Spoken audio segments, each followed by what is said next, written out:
Hello, good morning everyone. જય શ્રી કૃષ્ણ બધાને. Welcome back to modern desi sisters. તો ચલો આજે બનાવીશું પાલક પનીર. તો એના માટે ચલો હું તમને બતાવી દઉં શું શું જોઈશે અને કઈ રીતે એની રેસિપી છે. ચાલુ કરીએ. તો પાલક પનીર માટે મેં અહીંયા ઝીણા સુધારીને ટામેટા લઈ લીધા છે, આનિયન લઈ લીધી છે, કોથમીર ઓફકોર્સ, લસણ, આદુ અને મરચાં છે અને પનીર છે. તો પાલક પનીરમાં તમે આ પનીરના ક્યુબ પણ નાખી શકો, પણ હું નથી નાખતી કારણ કે અમારા ઘરમાં પનીર કોઈ બહુ નથી, ફેન નથી, કોઈને ભાવતું નથી. તો હું આવી રીતે નાખું તો બધા એ પનીર ખાઈ જાય. તો ચલો ચાલુ કરીશું કઈ રીતે બનાવવાનું. તો પાલક પનીર માટે પાલકને આવી રીતે 5 થી 6 મિનિટ સુધી પાણીમાં બાફી લેવાનું અને પછી એને ડ્રેન કરીને એને ઠંડા પાણી વોશ કરી લેવાનું અને પછી એને ફ્રૂટ પ્રોસેસમાં થોડું બ્લેન્ડ કરી નાખવાનું. તો એનું ટેક્સચર સારું થાય એટલા માટે. ઓકે, તો આ રીતે એને પછી ડ્રેન કરી અને ઠંડા પાણી ધોઈ નાખીશું. તો પાલક પનીર માટે મેં ઓઇલ અને ઘી બંને થોડું લીધું છે. ઘી થોડું મેં નાખ્યું છે કારણ કે હું કોઈપણ પંજાબી શાક બનાવું તો એમાં ઘી અને ઓઇલ બંને મિક્સ કરું છું. તો તમને ના પસંદ હોય તો તમે એકલું ઓઇલ પણ લઈ શકો છો. તો એના માટે ગરમ થઈ ગયું છે તો એના જોડે આપણે આની નાખી દઈશું.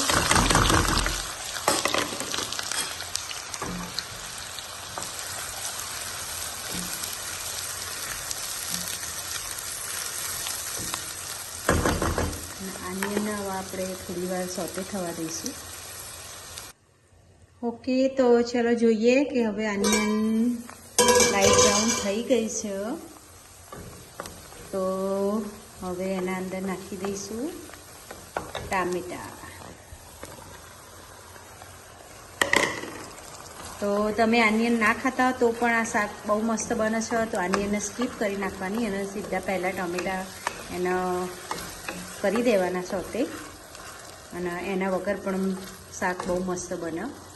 અને આ રેસીપી એટલી ઇઝી છે ને ગાઈસ, તો તમને ઇઝી અને બહુ ટેસ્ટી રેસીપી છે. અને થોડી વાર ચલો આપણે મીઠું નાખી અને થોડી વાર એને તો મીઠું નાખવાથી ફટાફટ આ ટામેટાં ચડી જશે. તો એના માટે મીઠું નાખી થોડી વાર હલાવી અને પછી થોડી વાર એને પણ ટામેટાને સોફ કરી નાખીશું.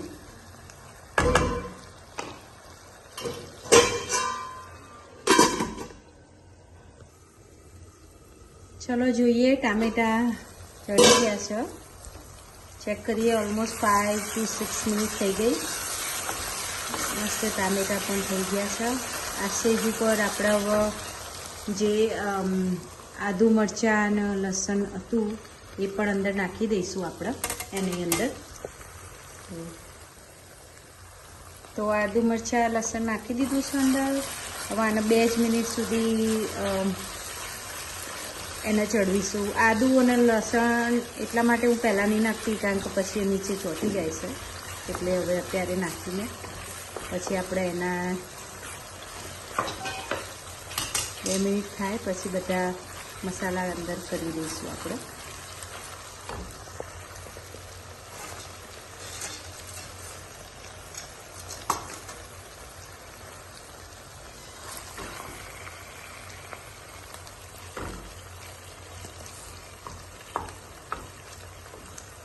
ચલો હવે નાખી દઈશું આપણે થોડી હળદર નાખીશું 2 સ્પૂન.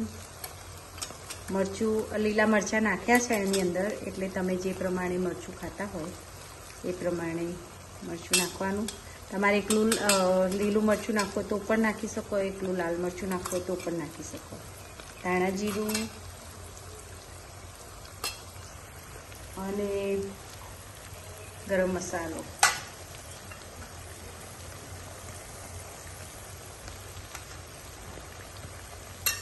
અને બધાને મિક્સ કરી નાખીશું.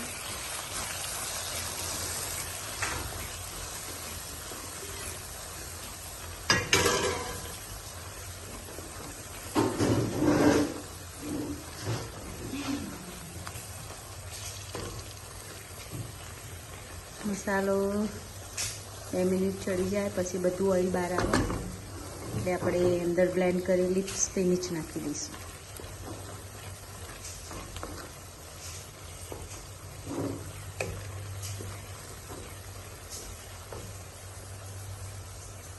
ચાલો હવે સ્પિનિચ નાખી દઈએ અંદર.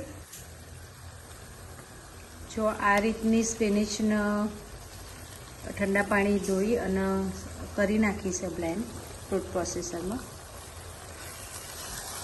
અને 2 મિનિટ સુધી ચડવા દઈશું. મિક્સ કરી નાખીશું બધું.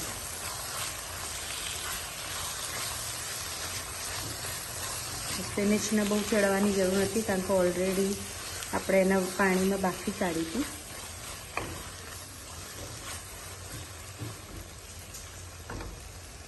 એના જોડે પનીર પણ નાખી દઈશું આપણે.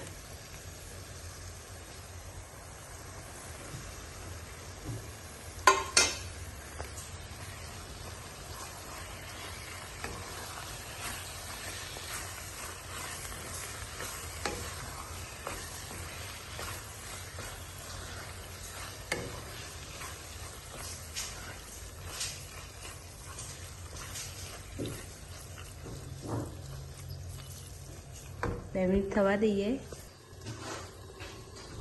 ઓકે, પનીર થોડું ચડી ગયું છે. હવે એની અંદર આપણે નાખીશું હેવી વિપિંગ ક્રીમ.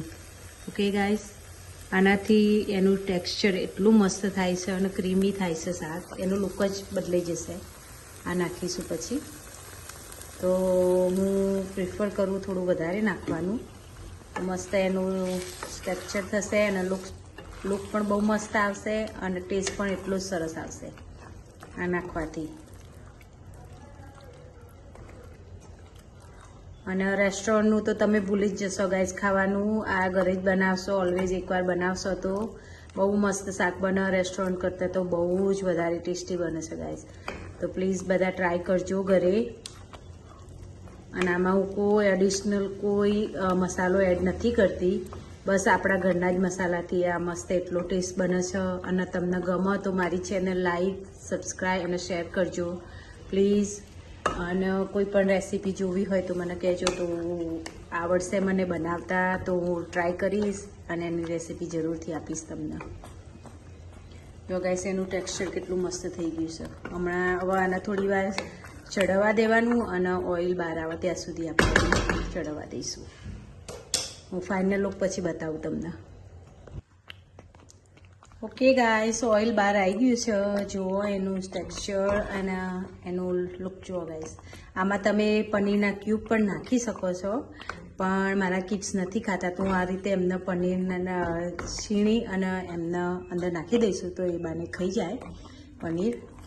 તો આ એટલું ટેસ્ટી શાક થશે ને ગાઈસ, તમને રેસ્ટોરન્ટનું પણ ભૂલી જશો. આઈ ટેલ યુ ગાઈસ, પ્લીઝ તમે ટ્રાય કરજો અને બનાવજો, બહુ મસ્ત છે. ચલો આપણે કોથમીરની ગાર્નિશ કરી દઈશું હવે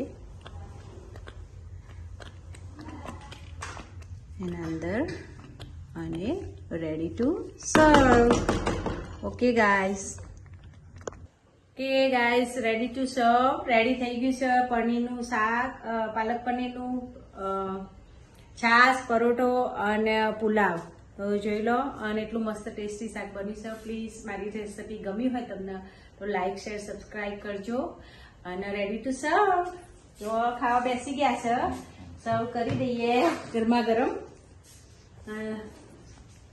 okay, C you until next time. Thank you. જય શ્રી કૃષ્ણ.